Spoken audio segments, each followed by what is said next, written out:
Hello friends, मैं सोनू आप सभी का दोस्त। तो आज का हमारा जो वीडियो है इसमें मैंने आईटीआई ड्राफ्टमैन मैकेनिकल ट्रेड के फर्स्ट ईयर के स्टूडेंट्स के लिए इंपॉर्टेंट क्वेश्चंस का यहाँ पे कलेक्शन किया है। यहाँ पे हमने टोटल 120 क्वेश्चंस को प्रिपेयर किया है जो कि हमने लिए हैं भारत स्किल्स के क्वेश्चन बैंक से, क्योंकि आपके एग्जाम में जितने भी प्रश्न आते हैं वो सारे के सारे भारत स्किल्स के क्वेश्चन बैंक से ही पूछे जाते हैं। इस वीडियो के अंदर हम इन सभी प्रश्नों को नहीं करेंगे, बल्कि यहाँ पे हमने सिर्फ 10 इंपॉर्टेंट क्वेश्चंस को रखा है जो कि बार बार एग्जाम में रिपीट होते हैं। उन प्रश्नों को हम इस वीडियो में करेंगे और बाकी के जो प्रश्न होंगे उनकी मैं आपको पीडीएफ प्रोवाइड कर दूंगा, जिसका लिंक मैंने वीडियो की डिस्क्रिप्शन में डाल दिया है। उन्हें आप वहां से जाकर के डाउनलोड कर सकते हो। तो चलिए स्टार्ट करते हैं इस वीडियो को बिना ज्यादा समय लिए। यहाँ पे सबसे पहला प्रश्न दिया गया है कि लकड़ी, कागज व कपड़े की जो आग होती है वो किस कैटेगरी में आती है। तो लकड़ी, कागज और कपड़े की जो आग होती है वो क्लास ए कैटेगरी की आग होती है, जो कि ऑप्शन जी यहाँ पे आपका सही है, जिसको बुझाने के लिए हम पानी का इस्तेमाल करते हैं। दूसरा प्रश्न है 5S प्रणाली का लाभ क्या है। तो जो 5S का कॉन्सेप्ट होता है उसका बेनिफिट ये होता है कि इससे उत्पादकता में वृद्धि होती है। तो सही उत्तर होगा ऑप्शन सी। और 5S जो प्रणाली है इसकी शुरुआत जापान से हुई है। तीसरा प्रश्न है कोणों को खींचने या मापने के लिए उपकरण क्या है। तो कोणों को मापने के लिए हम जो है डी का इस्तेमाल करते हैं, और जो डी होता है उसे हम प्रोट्रैक्टर भी कहते हैं और हिंदी में उसे हम चांदा कहते हैं, जो कि ऑप्शन ए यहाँ पे आपका सही है, जिससे हम कोणों को माप सकते हैं।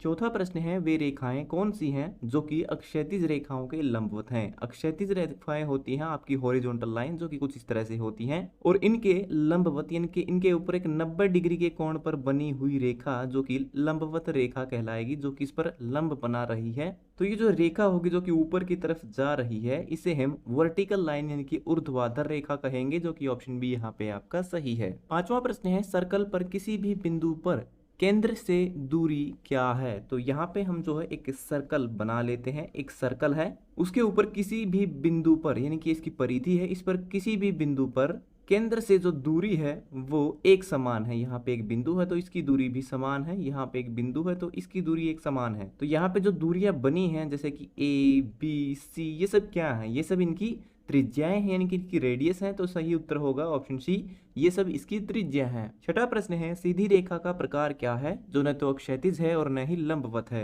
यानी कि एक रेखा है जो कि बिल्कुल सीधी है लेकिन ना तो वो अक्षैतिज है और ना ही वो लंबवत है, लेकिन वो रेखा बिल्कुल सीधी है। तो इस तरह की जो रेखा होगी वो होगी इस तरह से तिरछी रेखा, और जो तिरछी रेखा होती है उन्हें हम झुकी हुई रेखा भी कहते हैं, जिसे हम इंग्लिश में इंक्लाइंड रेखा कहते हैं, जो कि ऑप्शन सी यहाँ पे आपका सही है। सातवां प्रश्न है एक शंकु के आधार का आकार क्या है। एक शंकु जो होता है वो कुछ इस प्रकार से होता है, जो कि ऊपर से नुकीला और नीचे की तरफ जो है इस तरह से वृत्ताकार होता है। तो ये जो शंकु है इसका जो आधार है इसे आप देखोगे तो ये वृत्ताकार होता है। तो इस प्रश्न का सही उत्तर होगा ऑप्शन बी, शंकु का आधार वृत्त के आकार का है। आठवां प्रश्न है आई बोल्ट का उपयोग कहाँ किया जाता है। आई बोल्ट जो होते हैं उनका इस्तेमाल भारी मशीनों की लिफ्टिंग और ट्रांसपोर्टेशन में किया जाता है, यानी कि उनको उठाने में किया जाता है। आई बोल्ट की जो आकृति होती है वो कुछ इस प्रकार से होती है, ये ऊपर से इस तरह से राउंड और उसके बाद नीचे की तरफ जो इनका भाग होता है यहाँ पे चूड़ियां कटी होती हैं, जो कि जॉब पार्ट के अंदर इस तरह से टाइट किया जाता है, जिससे कि उस मशीन को, उस जॉब को जो है हम इस हुक में क्रेन के माध्यम से डाल करके